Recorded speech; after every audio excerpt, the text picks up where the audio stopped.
जी Nepal HD television अब तपाईँ सँगसँगै।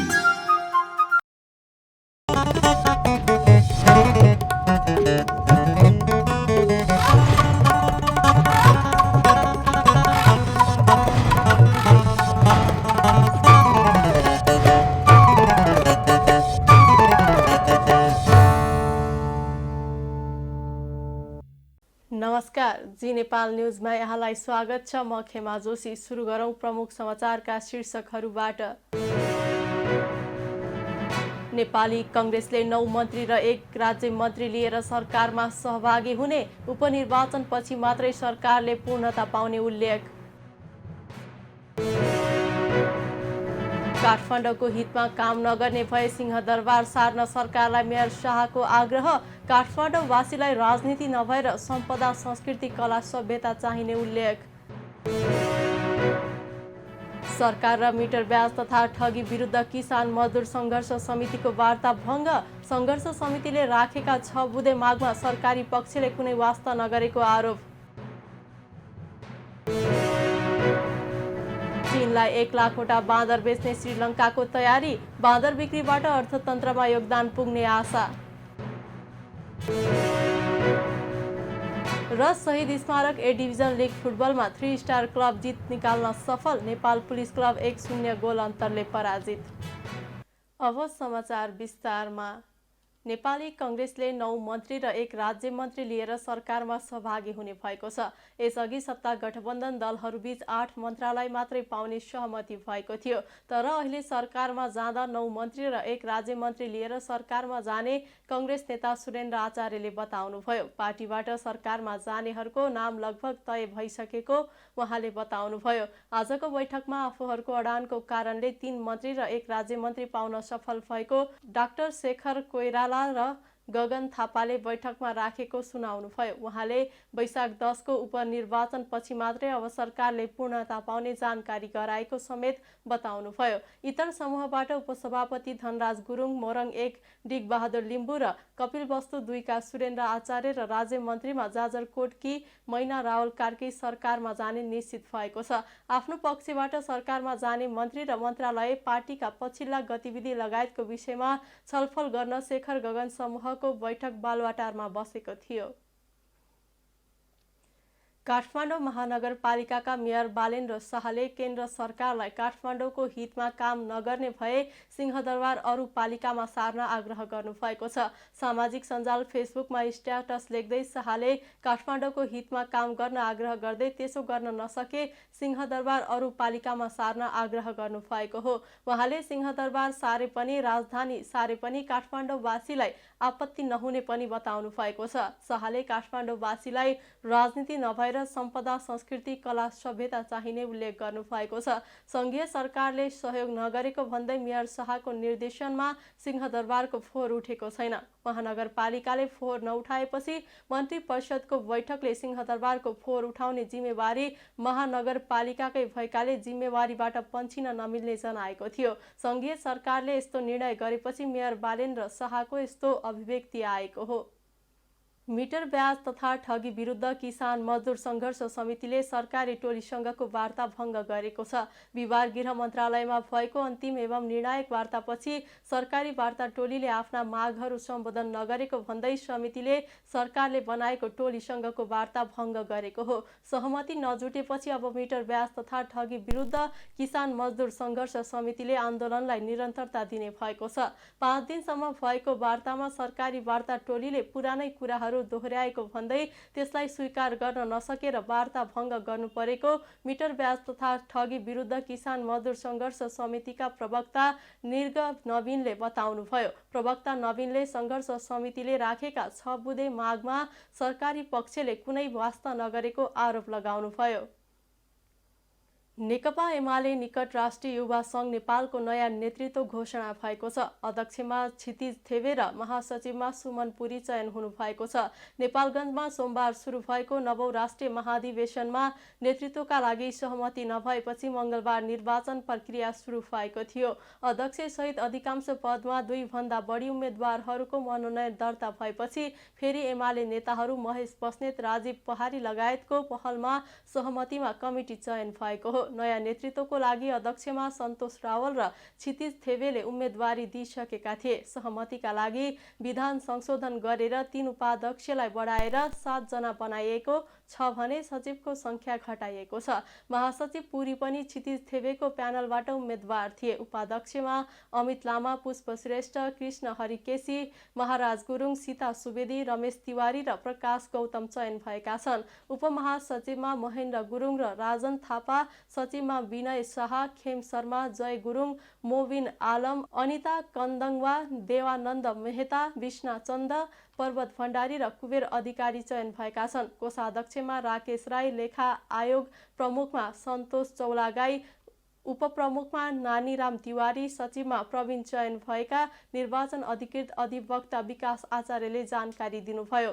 अनुशासन आयोग प्रमुखमा राकेश लामा, उपप्रमुखमा दिपेश खड्का र सचिवमा राजन नेपाली, निर्वाचन आयोगमा बलराम बेलवासे, प्रमुख बाबु छतकुली, उपप्रमुख र गोकर्ण नेपाली सचिव चयन भएका छन्। नेपाली नयाँ वर्ष बनाउनका लागि 180 जना चिनिया पर्यटकहरू जहाज नै चार्टर गरेर नेपाल आएका छन्। बिहिबार बिहान नेपाल आएका चिनिया पर्यटकहरूलाई संस्कृति पर्यटन तथा नागरिक उड्डयन मन्त्री सुदन किरातीले त्रिभुवन विमानस्थलमा स्वागत गर्नुभएको थियो। नेपाल र चीनको झण्डा बोक्दै आएका चिनिया पर्यटकहरूलाई पञ्चे बाजाले समेत स्वागत गरिएको थियो। चिनिया पर्यटकहरूलाई स्वागत गर्दै मन्त्री किरातीले चीनले नयाँ वर्षको आगमनसँगै चिनिया पाहुनाहरूलाई खुसी व्यक्त गर्दै चीन सरकारलाई धन्यवाद दिनुभयो। राष्ट्रपति महामहिम सी जिनपिङ नेपाल भ्रमणमा आउनुहुँदा नेपालको संसदमा उहाँले बोल्नुहुँदा भन्नुभएको थियो, चीनको युवा युवतीले एसियाको सबैभन्दा मन पराउने देश नेपाल, पर्यटनको गन्तव्य नेपाललाई पनि आफ्नो सूचीमा राखेर जसरी चिनिया सरकारले नेपालको गन्तव्यलाई खुल्ला गरिदिएको छ त्यसको निम्ति धन्यवाद दिन चाहन्छु नै र यहाँसम्मले पुर्याउनको निम्ति महामहिमले खेल्नुभएको भूमिकाप्रति म आभार व्यक्त गर्न चाहन्छु। सहर हामी मान्छौँ, चीनको कतिपय सहरहरूसँग यो सहर मिल्दोजुल्दो छ। कतिपयले भन्छन् हाम्रा भगिनी सम्बन्ध रहेको सहर चाइनामा पनि छ। धेरैभन्दा धेरै चीनको युवा युवतीहरूले हाम्रो पोखरा सहर मन पराउँछ र हामी पोखराको युवा युवतीले चीनको हाङजुङ सहर मन पराउँछ भन्ने विश्वास छ। पोखरा सहरमा पनि अन्तर्राष्ट्रिय विमानस्थल छ, हामी सबैलाई थाहा छ। अन्तर्राष्ट्रिय विमानस्थल निर्माणको निम्ति महामहिमको भूमिका योगदान ठुलो छ। त्यो पोखरा इन्टरनेसनल एयरपोर्ट बन्नुको निम्ति महामहिमले जति योगदान गर्नु भएको छ त्यसलाई सञ्चालन गर्नुको निम्ति पनि पोखरादेखि चीनको विभिन्न सहरमा सिधा उडानको निम्ति यो पहल गरिदिनुहुन्छ भन्ने हाम्रो आशा पनि छ। कोरोना महामारीपछि चिनिया पर्यटकको आवागमन सबैभन्दा कम रहेकामा अब फेरि आउन सुरु भएको हो। चिनिया पर्यटकहरूको 4वटा समूह आउने बताइएको छ। केही साता अघि मात्रै चीनले नेपाललाई घुम्नै पर्ने देशको सूचीमा राखेको थियो। राष्ट्रिय मानव अधिकार आयोगले वैदेशिक रोजगारीमा रहेका श्रमिकहरूको मानव अधिकार संरक्षण सम्बन्धमा नेपाल सरकारलाई सिफारिस गरेको छ। आयोगले विगत 3 वर्षको अवधिका सूचना, तथ्याङ्क एवं अध्ययन अनुसन्धानका आधारमा आप्रवासी नेपाली श्रमिकहरूको मानव अधिकार अवस्था प्रतिवेदन 2079 प्रकाशन गरेको थियो। त्यस प्रतिवेदनमा उल्लेखित सिफारिस कार्यान्वयनको लागि नेपाल सरकार प्रधानमन्त्री तथा मन्त्री परिषदको कार्यालयलाई पत्राचार गरेको आयोगले जनाएको छ। वैदेशिक रोजगारीमा रहेका श्रमिक र उनका परिवारसँग सम्बन्धित समस्या समाधानका लागि आयोगले सरकारलाई 58वटा बुँदा सहित सिफारिस गरेको हो, जसमा रेमिट्यान्स लागत घटाउनदेखि विदेशमा ज्यान गुमाएका नेपाली श्रमिकको शव पोस्टमार्टम गर्नुपर्ने लगायतका विषय समेटिएका छन्। गन्तव्य देशबाट नेपालमा विप्रेषण पठाउँदा दक्षिण एसियाली अन्य देशहरूभन्दा नेपालमा पठाउन बढी लागत रहेकोले त्यो लागतलाई घटाउन सिफारिस गरिएको हो। नेपाली श्रमिकहरूको मृत्युको कारण शव परीक्षण पोस्टमार्टमबाट स्वतन्त्र रूपमा पुष्टि गर्ने विषयमा सर्वोच्च अदालतको आदेशलाई कार्यान्वयन गर्न पनि जोड दिए समेटिएको छ। यस्तै आप्रवासी श्रमिकको भर्ना प्रक्रियालाई संस्थागत गरी जिम्मेवार बनाउने, गन्तव्य देश र स्वदेशमै पनि श्रमिकहरूको न्याय पहुँच बढाउने, द्रुत उद्धार, सम्मानजनक फिर्ती र दिगो पुनः एकीकरण सुनिश्चित गर्ने लगायत विषयहरू समेटिएका छन्। यस्तै मतदान अधिकार, महिला आप्रवासी श्रमिकहरूको जोखिम न्यूनीकरण गर्ने, आप्रवासी श्रमिकका सन्तानलाई बाल अधिकार ऐन, वैदेशिक रोजगार नीति र विकासका सवालहरूमा समावेश गर्ने, आप्रवासी श्रमिक र तिनका परिवारका सदस्यहरूको बाँच्न पाउने अधिकार र स्वास्थ्यको अधिकार सुनिश्चित गर्ने र आप्रवासन सुशासन सुनिश्चित गर्ने विषयमा आयोगले सिफारिस गरेको हो।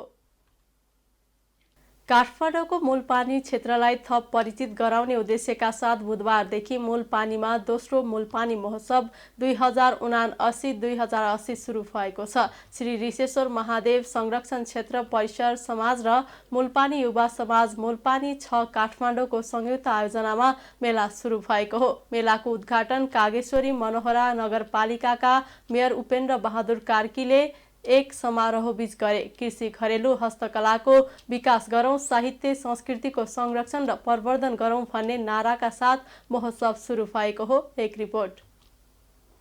काठमाडौँको मूलपानीमा हिजो चैत 29 गतेदेखि वैशाख 11 गतेसम्म चल्ने गरी दोस्रो मूलपानी महोत्सव सुरु भएको छ।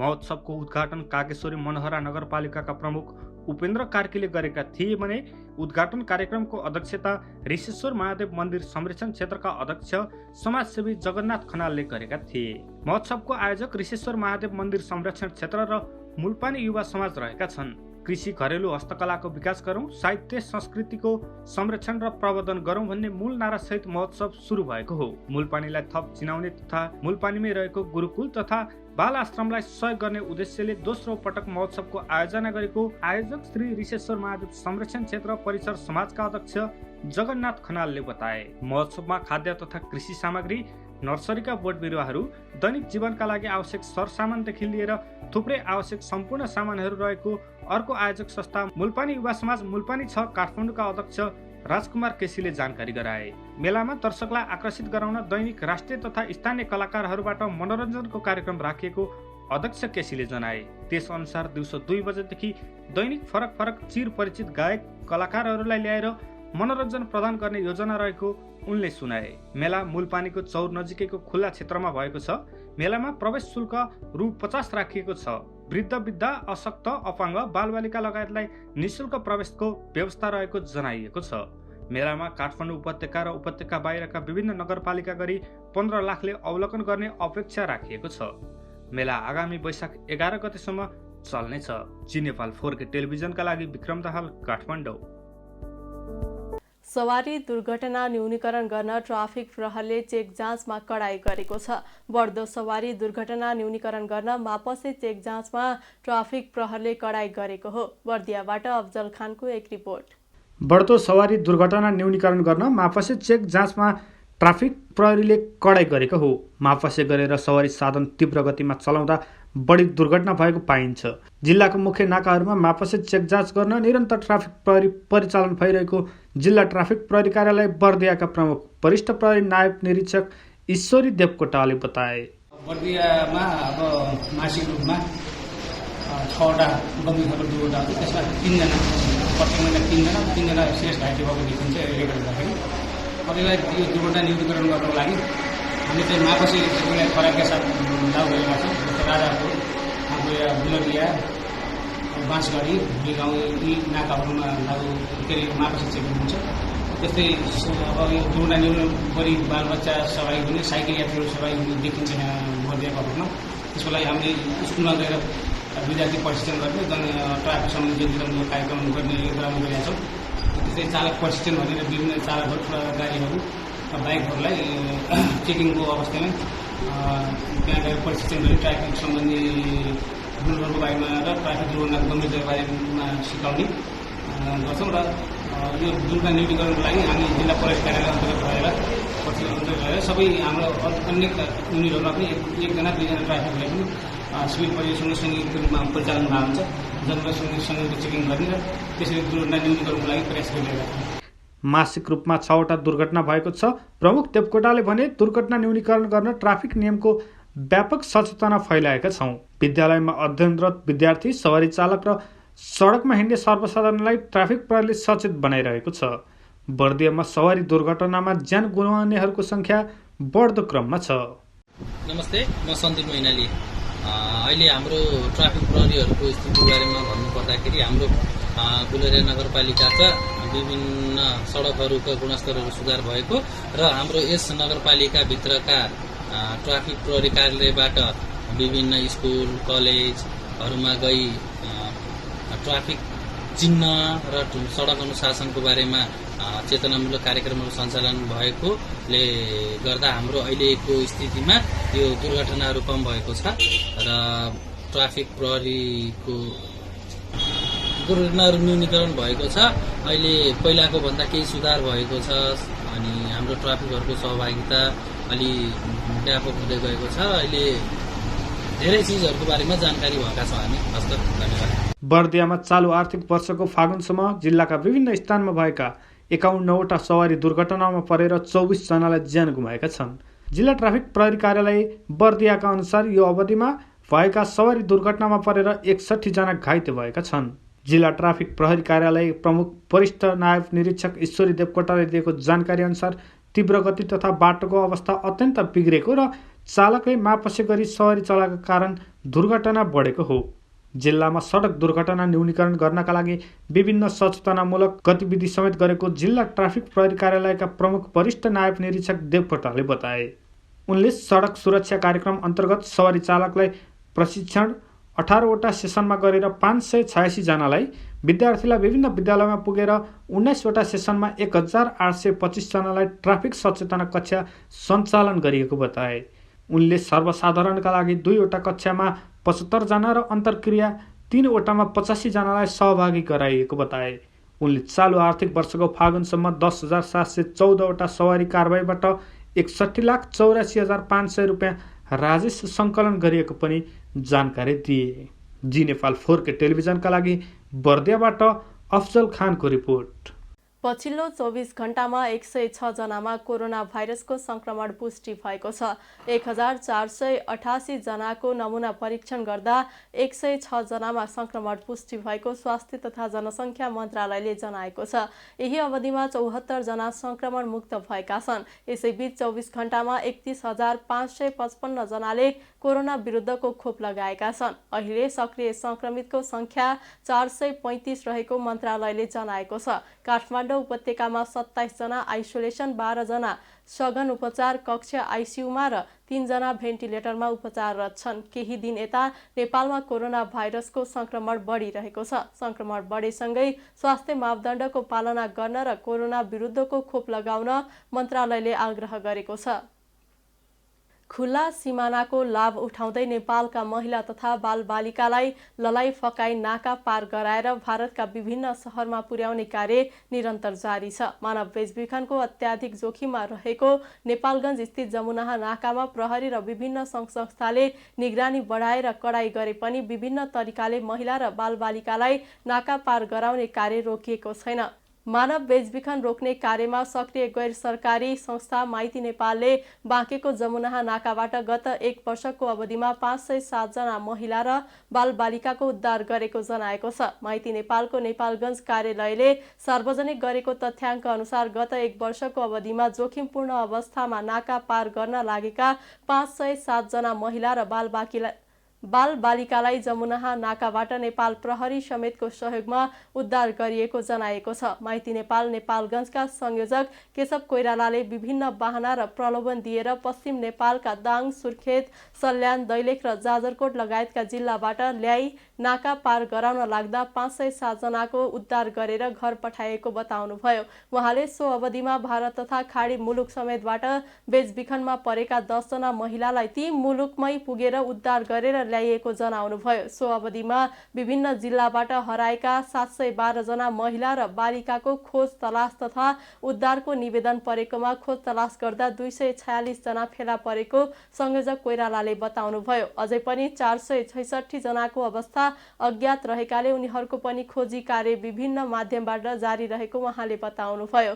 बेचबिखनमा सक्रिय दलालहरूले बेला बेलामा नयाँ नयाँ तरिकाको प्रयोग गरेर नाका पार गराउने कार्य गर्दै आए पनि नियन्त्रणमा समस्या हुने गरेको मानव बेचबिखन नियन्त्रणमा सक्रिय अर्को संस्था शक्ति समूहले जनाएको छ। समूहले नाकामा कडा निगरानी गर्नुका साथै विभिन्न जनचेतनामूलक कार्यक्रमहरू पनि सञ्चालन गरिरहेको समूहकी अध्यक्ष चरीमाया तामाङले बताउनुभयो। समूहले नाकामा 7वटा सीसीटीभी क्यामेरा पनि जडान गरेको जनाउँदै उहाँले बेचबिखन रोक्ने कार्यमा सबैको सहयोग आवश्यक रहेको बताउनुभयो। मानव बेचबिखन रोक्न समय समयमा नेपाल र भारतका सुरक्षा अधिकारीहरूसँग छलफल तथा संवाद कार्यक्रम पनि गर्ने गरिएको माइती नेपालले जनाएको छ।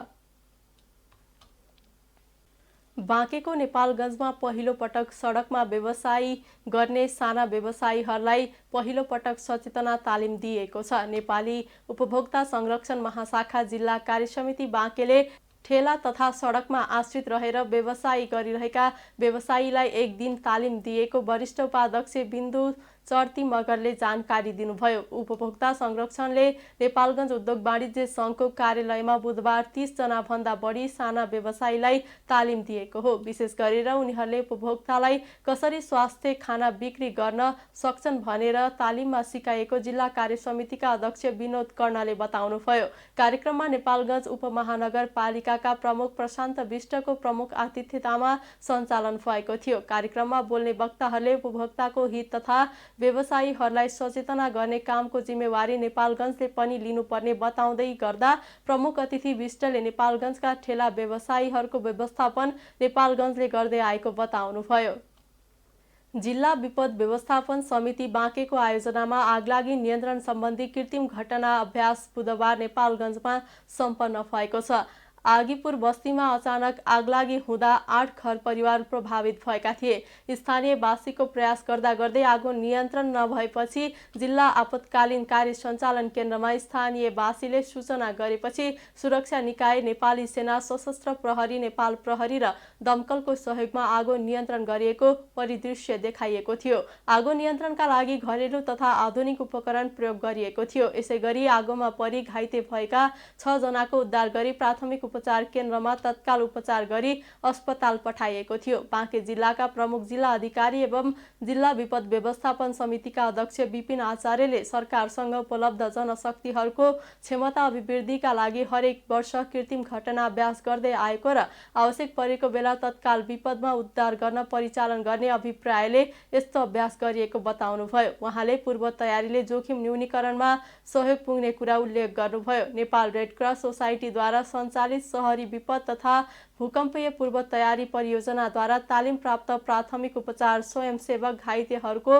उपचारका लागि परिचालन भएका थिए। प्रमुख जिल्ला अधिकारी विपिन आचार्यको अध्यक्षतामा सम्पन्न कार्यक्रममा नेपालगञ्ज उपमहानगरपालिकाका मेयर प्रशान्त विष्ट, गाउँपालिका अध्यक्ष एवं प्रतिनिधि, सुरक्षा निकायका प्रमुख, नेपाल रेड क्रस सोसाइटी बाँकेका सभापति गोवर्धन सिंह, सम्झना पदाधिकारी तथा सदस्य र नेपालगञ्ज नगरपालिका भित्रका रेड क्रस उपशाखाका सभापतिहरूको सहभागिता रहेको थियो।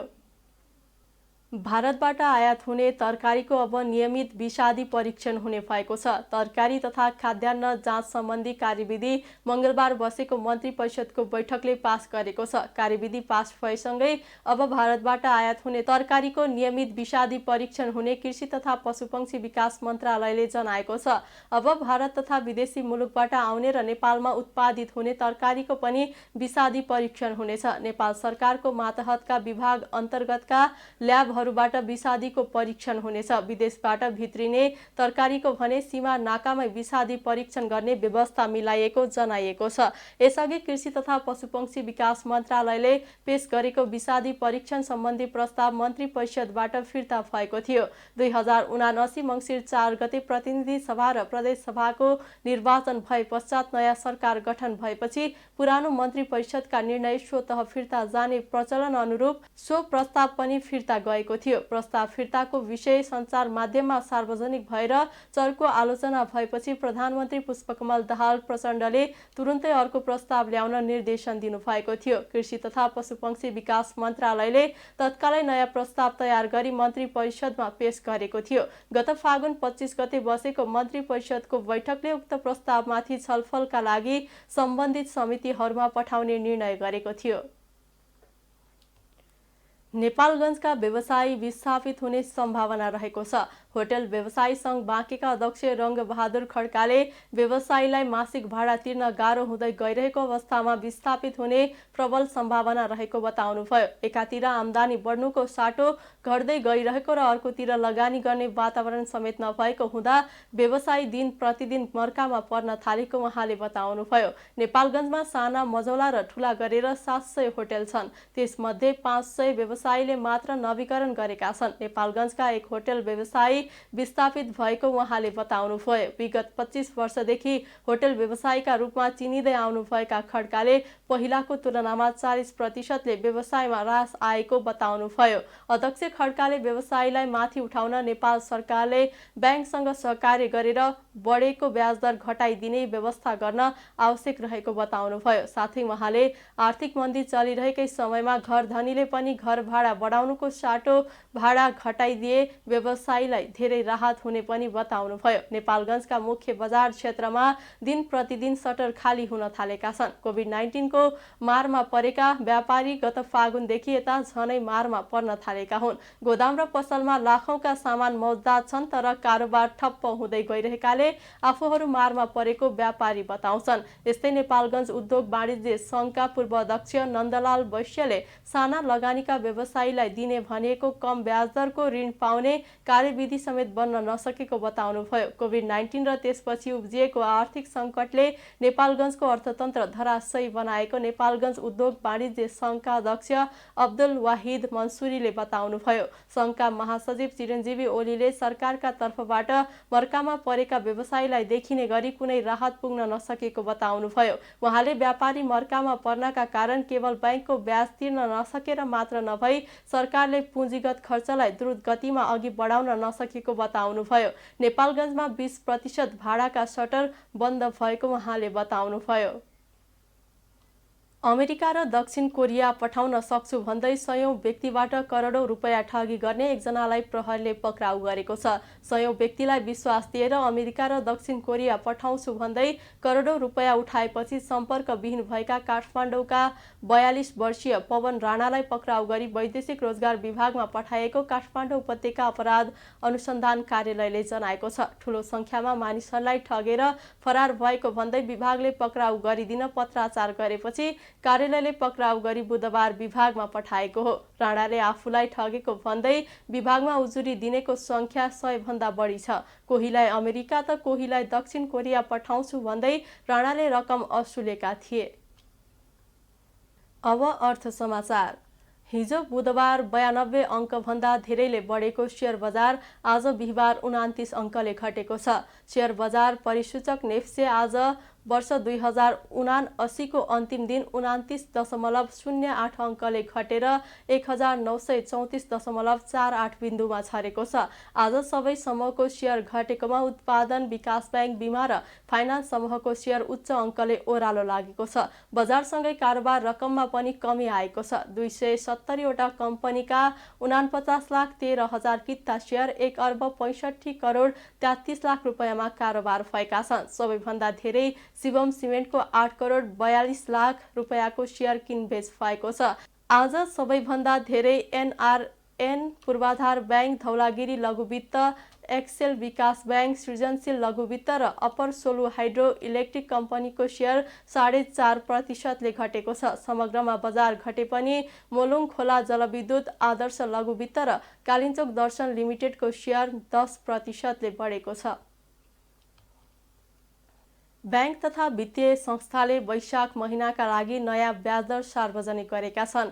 बुधबार बसेको ब्याङ्कर्स सङ्घको निर्णय अनुसार नै ब्याङ्कहरूले वैशाख महिनाका लागि एकल अङ्कमा झर्ने गरी निक्षेपको ब्याज दर घटाएका हुन्। ब्याङ्कहरूले बिहिबार सार्वजनिक गरेको नयाँ ब्याज दर अनुसार निक्षेपको अधिकतम ब्याज दर 9.99% कायम भएको छ। यो यसअघिको ब्याज दर भन्दा 1.01%ले कम हो। यस्तै संस्थागत निक्षेपमा ब्याङ्कहरूले 7.99% ब्याज दर कायम गरेका छन्। वाणिज्य ब्याङ्कहरूले चैत्र महिनाका लागि मुद्दती निक्षेपमा अधिकतम 11% ब्याज दर प्रदान गरिरहेका थिए भने संस्थागत निक्षेपमा 9% ब्याज दर प्रदान गर्दै आएका थिए। यस्तै साधारण बचतमा 6.5% देखि 8.43% ब्याज दर प्रदान गरिरहेका ब्याङ्कहरूले आगामी वैशाख 1 गतेदेखि न्यूनतम 5.4% देखि 7.4% ब्याज दर मात्र प्रदान गर्ने भएका छन्। ब्याङ्कहरूबीचको भद्र सहमति अनुसार कर निक्षेपमा भने बचतको तल्लो सीमाको 50% हुने गरी ब्याज दर निर्धारण गर्ने भएका छन्। नयाँ ब्याज दर शुक्रबार अर्थात् भोलि वैशाख 1 गतेबाट कार्यान्वयनमा जानेछ। निक्षेपको ब्याज दर घटेसँगै उता कर्जाको ब्याज दर समेत केही प्रतिशत घट्ने भएको छ। अब अन्तर्राष्ट्रिय समाचार। श्रीलङ्काले चीनमा 1 लाखवटा बाँदर निर्यात गर्ने तयारी गरेको छ। श्रीलङ्काले लोपन्मुख छोटो पुच्छर भएको बाँदर टोक मकाक चीनलाई बेच्ने तयारी गरेको विभिन्न अन्तर्राष्ट्रिय समाचार संस्थाले जनाएका छन्। यो बाँदरलाई अन्तर्राष्ट्रिय प्रकृति संरक्षण सङ्घ IUCN-ले सङ्कटापन्न बन्ने जन्तुको सूचीमा राखेको छ। श्रीलङ्काले प्राय सबै प्रकारका जीवित जनावरहरूको निर्यातमा प्रतिबन्ध लगाएको छ। पछिल्लो समय खराब आर्थिक सङ्कटको सामना गरिरहेको श्रीलङ्काले बाँदर बिक्रीबाट अर्थतन्त्रमा केही योगदान पुग्ने आशा लिएको छ। बाँदर बिक्रीका लागि चीनबाट आएको प्रस्ताव सार्वजनिक गरिए पनि कति मूल्यमा बाँदर बेच्ने भन्ने बारे सार्वजनिक गरिएको छैन। श्रीलङ्काका कृषि मन्त्री महिन्दा अमरवीराले चीनमा चिडियाखानामा राख्नका लागि बाँदर लैजाने योजना रहेको जनाउँदै यसबारे अध्ययनका लागि समिति गठन गरेको बताउनु भएको छ। बाँदरले कृषि बालीलाई क्षति पुर्याउने भएकाले तथा यिनीहरूको सङ्ख्या अत्याधिक भएका कारण श्रीलङ्कामा बाँदरलाई कृषकको शत्रुका रूपमा लिने गरिन्छ। अब खेल समाचार। राजधानीमा जारी शहीद स्मारक ए डिभिजन लिग फुटबलमा 3 स्टार क्लबले नेपाल पुलिस क्लबलाई पराजित गरेको छ। बिहिबार एन्फा कम्प्लेक्स सातो बाटोमा भएको खेलमा नेपाल पुलिस क्लबलाई 1-0 गोल अन्तरले हराउँदै 3 स्टारले चौथो जित निकालेको हो। 3 स्टारको जितमा अजय मार्टिन्सले निर्णायक गोल गरे। मार्टिन्सले 65औं मिनेटमा अशोक खवासको पासमा गोल गरे। जितसँगै 3 स्टारले 8 खेलमा 14 अङ्क जोडेको छ। पुलिसको यो 6औं हार हो। पुलिस 4 अङ्क जोडेर 13औं स्थानमा छ। खेल समाचारसँगै हामी जी नेपाल न्युजको अन्त्यमा आइसकेका छौँ। जाँदा जाँदै प्रमुख समाचारका शीर्षकहरू पुनः एकपटक। नेपाली कङ्ग्रेसले 9 मन्त्री र 1 राज्य मन्त्री लिएर सरकारमा सहभागी हुने, उपनिर्वाचनपछि मात्रै सरकारले पूर्णता पाउने उल्लेख। काठमाडौँको हितमा काम नगर्ने भए सिंहदरबार सार्न सरकारलाई मेयर शाहको आग्रह। काठमाडौँवासीलाई राजनीति नभएर सम्पदा, संस्कृति, कला, सभ्यता चाहिने उल्लेख। सरकार र मिटर ब्याज तथा ठगी विरुद्ध किसान मजदुर सङ्घर्ष समितिको वार्ता भङ्ग। सङ्घर्ष समितिले राखेका 6 बुँदे मागमा सरकारी पक्षले कुनै वास्ता नगरेको आरोप। चीनलाई 1 लाखवटा बाँदर बेच्ने श्रीलङ्काको तयारी। बाँदर बिक्रीबाट अर्थतन्त्रमा योगदान पुग्ने आशा। र शहीद स्मारक ए डिभिजन लिग फुटबलमा 3 स्टार क्लब जित निकाल्न सफल। नेपाल पुलिस क्लब 1-0 गोल अन्तरले पराजित। प्रमुख समाचारका शीर्षकसँगै अहिलेका लागि जी नेपाल न्युज सकियो। ताजा समाचार र मनोरञ्जनका लागि जी नेपाल 4K टेलिभिजन हेर्दै गर्नुहोला। नमस्कार।